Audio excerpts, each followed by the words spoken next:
What's up? This is Psyche of Sound, and this is Words from the Psyche. Today's topic is: what are you willing to do for your dream? What will it take for you?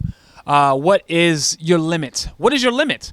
Some people think this is going to happen. You can make a game plan, and that plan may not work for you. Hate to say that, but it's the truth. In anything you do in life, that plan may not work. And if it doesn't work, are you going to give up? When is your give up?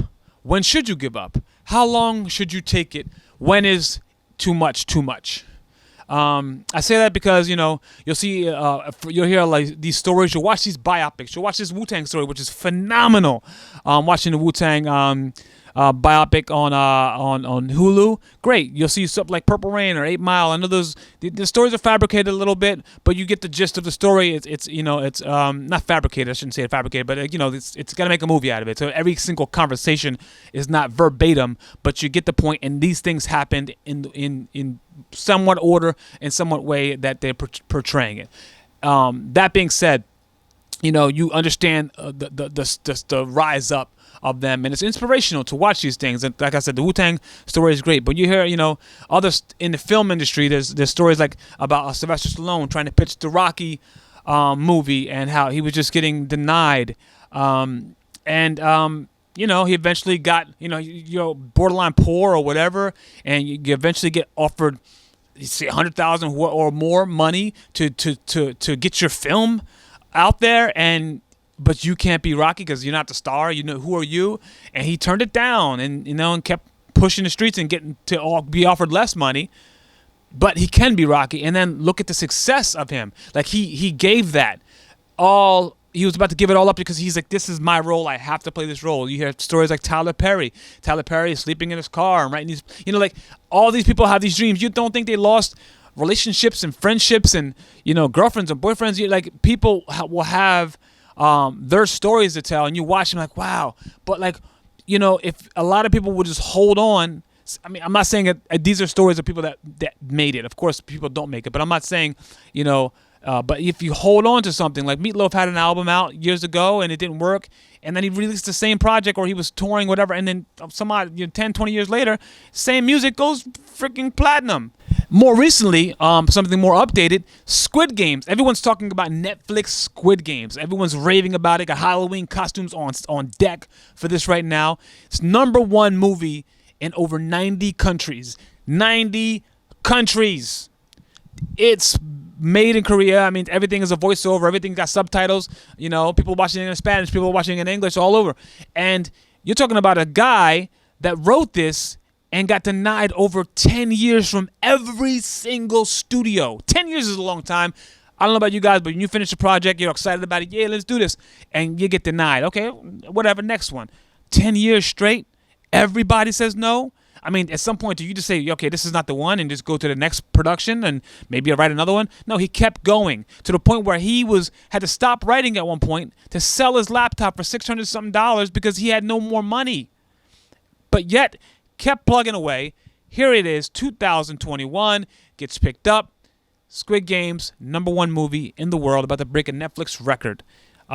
So what are you willing to do? I mean, what is it for you that is going to say, no, I'm not stopping what I'm doing? Is it, I'm too old to rap, or I'm too old to be in a band, or are you too old to be an actor, or I got a family now? I mean, all these things are great if that's in your mindset. But if you really want this, what is your breaking point? Because there's always going to be an obstacle. It doesn't matter what it is in life. It's going to be financial. It's going to be family. It's going to be friends. It's going to be relationship. You're not spending a lot of time with me. You're always in the studio. It's going to be something always. It's always going to be something. Even when you make it, you know what I'm saying? You're going to be super successful, and you're going to be super busy then. Same problems are going to happen. You're never with the family.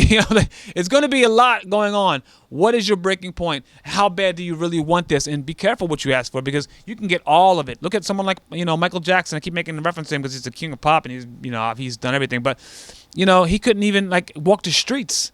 I mean, some people will say, oh, it's okay, but until it happens to you. So, there's a lot that comes along with being an entertainer. There's practice, there's rehearsals, there's studio, there's interviews, there's press, media. So it's a lot involved in that. And then you give up a lot of freedoms. Some people just say rude things like, "Well, that's what you signed up for."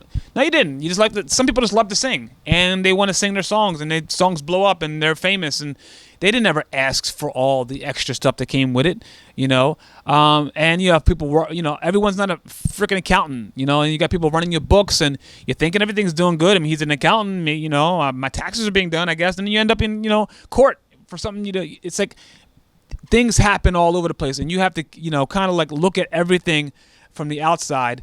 Yeah, I mean, like I said, a lot comes to success, equally as a lot comes with trying to be successful. But what are you willing to do? Everyone has a story. We always hear about the superstar stories, but you have a story too. And don't let your today's struggle be the end of it. This is part of your story. When your bank account's negative, when your bank account's negative and you're trying to get everything to go your way and it's not, remember that is part of your story. You have a story to tell. What fun is a biopic of you that just went to work today, got a raise, then I left work and then got a new baby on the way, and then I found out I just won the lottery. Like, actually, that's probably a pretty good movie. We'll call that movie Mr. Lucky. But you get what I'm trying to say. Sometimes those struggle things, the things in your life that make the struggle are part of your DNA, and it makes you a better writer, it makes you a better artist, it makes you appreciate what you're about to get in the future. Because if you just handed it to you, wouldn't appreciate it. If you just didn't have to go to elementary school, middle school, high school, and then you just got the number one job in the world because whatever, like you wouldn't even appreciate it. You'd be like because you didn't work for it. Just know right now you're putting in that work. Yes, some people get it sooner and they lose it sooner too sometimes. Don't get discouraged because you're taking a little bit longer to get whatever you're trying to get. Sometimes it bees like that. Sometimes it be like that. So you got to make sure you get everything out of what your learning experiences are and dig down deep. How bad do you want it? And also, like I said, I always say that you need to also spread the love too, because sometimes giving the love comes back to you. You have to give to receive.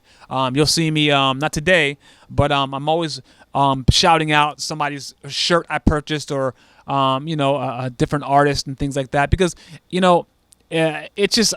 I love to see my friends or people that inspire me or talent. I love to see them rise above whatever they went through. I love to see them, and I celebrate them. I celebrate my friends that are doing wonderful things, and you should too, because they might want to hear good job or congratulations or yo, when's your next show, or hey, can I anything. So just support your fellow artists, especially in times like now when a lot of these festival stages that used to be for us are not really for us anymore. It's mostly for these signed acts, which is cool, but because the industry's in a spin around and everything everything is digital and social and blah blah. So a lot of these festival stages that independent artists used to be able to grace those stages are being taken up by a lot of these major acts, which is cool. I love to see major acts, great show, but we got to start bringing our unit back together and our family back together, so that we can get to where they're at. And also when you get there, don't forget to reach back and even if it's just a tidbit of information to help someone else out, to speed up the process or give them a little bit of knowledge and encouragement. Don't forget that aspect of it too, because people are looking at you, people are watching you, and not to say you have to be this role model per se, but it's good to show your appreciation. Anyway, blah blah blah. I'm Psyche of Sound. This is Words from the Psyche, and what is it that you are willing to do for you and your career? What is your breaking point? Figure that out. If you don't have one, that's so you say. We'll see.